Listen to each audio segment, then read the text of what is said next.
Olá, bom dia, boa tarde, boa noite. Vamos nós para mais uma analogia. Hoje eu quero trazer dois versículos que eu vou responder ao outro dentro do contexto da analogia. O versículo que eu vou falar é Mateus 6, capítulo 6, versículo 21, que diz: Pois onde estiver o seu tesouro, ali está o seu coração. É claro que Jesus falou isso dentro de um contexto que ele fala sobre não acumular tesouros na terra onde a traça corrói, o ladrão pode roubar ou aquilo pode perecer com o tempo, mas você guardar tesouro no céu, aonde nem a traça, nem a ferrugem, nem o ladrão pode te tirar. E no versículo posterior a esse, ele também fala sobre um versículo famoso, que os seus olhos são a candeia do corpo, onde se os seus olhos forem bons, todo o seu corpo será bom. Mas eu quero separar esse versículo em específico para analogia, aonde que a gente pode aplicar esse versículo no nosso dia a dia. Pois onde estiver o seu tesouro, ali está o seu coração. Como a maioria sabe, eu usei droga durante 16 anos da minha vida. Então, por eu estar quase uma década limpo, eu acabei virando referência em superação, em largar as drogas devido ao longo tempo de uso. E muitas pessoas chegam até mim e me pedem ajuda, que tem algum parente, algum ente querido que está no uso de droga profundo ali, afundado nas drogas, e me pede ajuda para que eu possa ajudar a conversar com a pessoa, contribuir de alguma forma. Isso é uma situação muito delicada, porque baseado em tudo que eu aprendi nessa caminhada em parar o uso de droga, é a sua intenção. Se a pessoa, tanto que aonde eu parei de usar droga foi através de um grupo de autoajuda que chama Narcóticos Anônimos. Eles têm as suas diretrizes e a sua literatura. E numa dessas literaturas tem uma frase que diz: pode ser amarrado, surrado ou trancado. Se ele não quiser parar, ele não vai parar de usar droga. Tanto que existe diversos relatos dentro da Irmandade, que eles chamam, de pessoas serem internadas à força, ficar lá, às vezes 2, 3, 4 anos internada. E ela não queria parar de usar droga. Quando ela sai de lá, ela vai direto para a boca de fumo comprar droga. Por que eu estou trazendo isso? Porque aonde está o seu tesouro, ali está o seu coração. Se o desejo da pessoa é continuar usando droga, não há palavras que eu possa usar que vai fazer ela desistir daquilo, a não ser que tem uma balança entre o que você quer conscientemente e o que você quer inconscientemente, que é a parte almática. Para você desequilibrar, vamos supor, aqui você quer, só que o seu desejo interno aqui você quer parar de usar, e aqui é o desejo inconsciente de continuar usando a droga. Enquanto essa balança aqui estiver mais no alto, você não vai parar. Como que você equilibra isso para o seu desejo consciente sobressair? É você evitar pessoas, lugares, assuntos. Tirar o uso de droga da sua vida vai gerar um buraco e você acrescentar com algo positivo. É igual o pessoal de Narcóticos Anônimos faz. Mas por que eu estou contextualizando isso? Porque eu vou trazer um outro versículo para destrinchar um desejo real, um caso real que não tem nada a ver com a droga, mas o tema é a situação idêntica. Eu vou colocar aqui, ó, João 5, capítulo 7, que é a cura que Jesus faz para um paralítico que ficava em volta do tanque de Batseba, se eu não pronunciei errado. Lá era um tanque onde as águas se movimentavam. Eles criam que toda vez que a água se movimentava, era um anjo que aparecia ali. O primeiro que entrasse dentro daquele tanque era curado. E é contado essa história todinha. E quando Jesus foi lá, encontrou esse paralítico que estava 38 anos parado ali em volta desse tanque. E Jesus chegou para ele e fez essa pergunta. João capítulo 5, versículo 7. É o seguinte: e disse o paralítico: Senhor, eu não minto, vou consertar. Eu não fiz a pergunta, eu só marquei a resposta. Mas a pergunta está no versículo anterior, o 6. Quando o viu deitado, soube que ele vivia naquele estado durante tanto tempo, Jesus lhe perguntou: você quer ser curado? E o paralítico respondeu no versículo 7. Disse o paralítico: Senhor, eu não tenho ninguém que me ajude a entrar no tanque quando a água é agitada. Enquanto estou tentando entrar, outro chega antes de mim. Olha só, o que eu quero trazer de consciência sobre esse versículo. A gente pode, eu já fiz uma pílula sobre ele, sobre a comparação entre esse versículo e aquele outro que alguns amigos subiram pelo telhado, onde Jesus pregava numa casa, não tinha como chegar por terra, subiram pelo telhado e desceram um amigo paralítico lá para Jesus curar. Eu já fiz uma analogia do quê? Quando você tem amigos que te carregam aonde você precisar para um bom motivo, e um exemplo daquele que não tinha nenhum amigo. E eu fiz essa comparação até no dia do meu aniversário, onde eu fiz uma mini palestra. Mas hoje, esse versículo, eu quero trazer outro código aqui. Ali era o seguinte: o que estava no coração desse paralítico? Era ser curado ou evidenciar que ele não tinha ninguém para ajudar ele? Ali, para aquele paralítico, é muito claro que o que mais doía ele não era ele estar paralítico, era não ter ninguém para levar ele até aquele tanque quando a água é agitada. Porque depois de 38 anos que ele estava ali parado, esperando a sua cura de alguma forma, alguém chega para ele e pergunta: você quer ser curado? Normalmente todo mundo ia pensar o quê? Não ia passar pela cabeça nenhum outro assunto. É óbvio que eu quero ser curado. E por que na cabeça dele passou outra coisa? É porque era aquilo que estava no coração dele. Aquela mágoa, o ressentimento, o rancor, não sei qual sentimento exato para descrever, mas é sobre não ter ninguém para levar ele até as águas, porque ele provavelmente nesses anos todos via outros amigos levando aquelas pessoas ali nas águas quando se movimentava de alguma forma. Então, voltando à comparação que eu trouxe do uso de droga, se a pessoa não quiser parar, ela não vai parar. E se ela não quiser ser curada, ela não vai ser curada. Então, por que ela não vai ser curada ali? Foi a misericórdia, a graça de Jesus Cristo que pegou e o curou.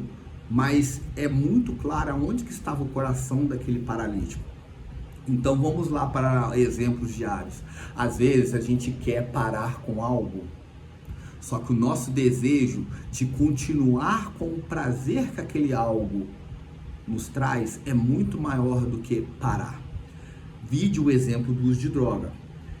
Tem casos que não tem como a pessoa não estar enxergando. Existe a decadência moral, que a pessoa já está morando na rua. É claro que ali existem vários fatores. O ego está tão grande ali, a pessoa não tem a consciência disso só, mas é só ela olhar para o lado e ela percebe que ela está em decadência, que aquilo levou ela para aquilo. Mas o porquê que ela não tem a força para mudar aquilo? Porque o prazer em usar a droga é muito maior do que o prazer de se livrar daquele vício. Eu lidei com algumas pessoas há pouco tempo que me pediu ajuda em relação a cigarro. E é muito nítido para mim que eu estudei muito esse processo do vício, como que o cérebro vicia. Na verdade, ele não vicia exatamente naquela química. É a química, mas a química ela gera uma descarga hormonal no seu cérebro, que você vicia naquela descarga hormonal. E é possível você substituir essa descarga de uma maneira progressiva. Vamos usar um outro termo. Existe que eu nem acredito muito, isso não é tão aplicado para o uso de droga, mas em outras coisas assim, que se chama um termo na psicologia que se chama redução de danos. Você troca um vício altamente danoso por outro menos danoso e vai diminuindo até retirar aquilo totalmente. Mas sobre o tema do cigarro, que é aplicável isso. É muito claro que às vezes a pessoa vem e chora: poxa, eu quero muito largar esse vício, eu não aguento mais, eu já tô com nojo, isso, aquilo. Na primeira dificuldade, a pessoa recorre ao cigarro. Por quê? Ela até quer parar, mas ela quer parar de maneira consciente. A parte inconsciente dela ela não quer parar, ela está apaixonada por aquele desejo do uso da droga. Para vocês entenderem qual a diferença da parte inconsciente e inconsciente da parte da ciência, neurociência. A gente tem o córtex pré-frontal, que fica na parte frontal, como a palavra diz, que é a parte que a gente toma decisões. Aquela parte assim, aquilo é perigoso, não, isso é mais vantajoso ou não. E tem a parte do inconsciente, que é aquilo que você faz no automático. Você está andando de bicicleta, você não pensa em pedalar para um lado ou para o outro. Você faz no automático. Quem dirige um carro manual, ele não pensa, vou passar a primeira marcha agora, eu vou passar a segunda. Não, isso está inconscientemente, vai automático. Então, só que aí é que está a diferença. Existem estudos, cada um fala um número, mas muito próximo, que a sua parte consciente ela é responsável por 5%, outro estudo fala 7% das suas decisões. Então, a parte inconsciente, ela responde por ou 95% ou 93% dos seus atos. Então, como que conscientemente você pode mudar um hábito? É quase que impossível, a não ser que você ataque o seu inconsciente. E como que você vai atacar o seu inconsciente e reformulá-lo? Através de ambientes, pessoas, lugares e assuntos, que é a parte almática, que é a parte que é onde você trabalha ela, você seleciona o que você escuta, o local que você frequenta, o que sai da sua boca, você está sempre se policiando. Então, é muito claro que aonde está o seu tesouro, está o seu coração. E o que Jesus está se referindo sobre esse seu tesouro? O seu inconsciente. A sua boca pode falar palavras lindas, maravilhosas, mas a sua atitude, se ela não for trabalhar do seu interior, a sua atitude vai ser diferente do que você fala. Por isso que em outros versículos, trago esse contexto que a gente tem que mudar, é o interior, é lá dentro, que é o que? É o inconsciente, é a alma, que é ela que nos governa, não é a nossa boca, a parte consciente. Vou dar um outro exemplo sobre a diferença do consciente para o inconsciente. Quando você se entorpece de qualquer tipo de droga, você adormece esse córtex pré-frontal, que é o que toma decisão, que é o freio, que é, não, eu vou passar vergonha, isso não, isso os outros vão ver. Isso, quem dá esse freio é o córtex pré-frontal. Quando a pessoa bebe, você já reparou aquela pessoa que bebe, ela faz coisas que ela não faria quando ela está sóbria? Ela dança numa festa da empresa, ela xinga o chefe, ela fala uma besteira, entrega um podre de alguém, coisa que ela não faria quando ela está sóbria. Porque ela adormeceu esse córtex pré-frontal. Aí o que vem à tona daquela pessoa? Vem o inconsciente dela pelado, sem nenhum filtro. Então, o que a boca fala, quando é intencional, é o córtex pré-frontal falando. Mas quando você está dentro de uma discussão ali com o nervo à flor da pele, é a sua verdadeira essência que está falando ali, aquilo que você bota para fora, que depois você se arrepende. Mas o que fez você se arrepender é o córtex pré-frontal que avaliou. Mas trazendo para o nosso contexto, para não fugir muito, eu acredito que eu consegui trazer uma clareza em cima desse versículo. Mateus capítulo 6, versículo 21. Pois aonde está o seu tesouro, ali está o seu coração. Seu coração, que ele está se referindo à alma, o seu inconsciente. Ali está seu tesouro. Ali onde está o seu tesouro, está o seu coração. Então, aonde que você tem que trabalhar se você identificar que algo tem que mudar na sua vida? Isso eu vivenciei na prática e vivenciei até hoje.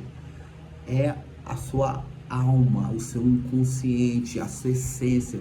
Eu preciso trabalhar isso. Então, se eu sou uma pessoa fofoqueira, eu tenho que evitar ambientes de fofoca, pessoas que fazem fofoca e abrir a minha boca para fazer fofoca. Eu tenho que fugir disso até que isso se torne um hábito na minha vida. Do mesmo jeito que eu criei o hábito de fazer a fofoca, supondo aqui.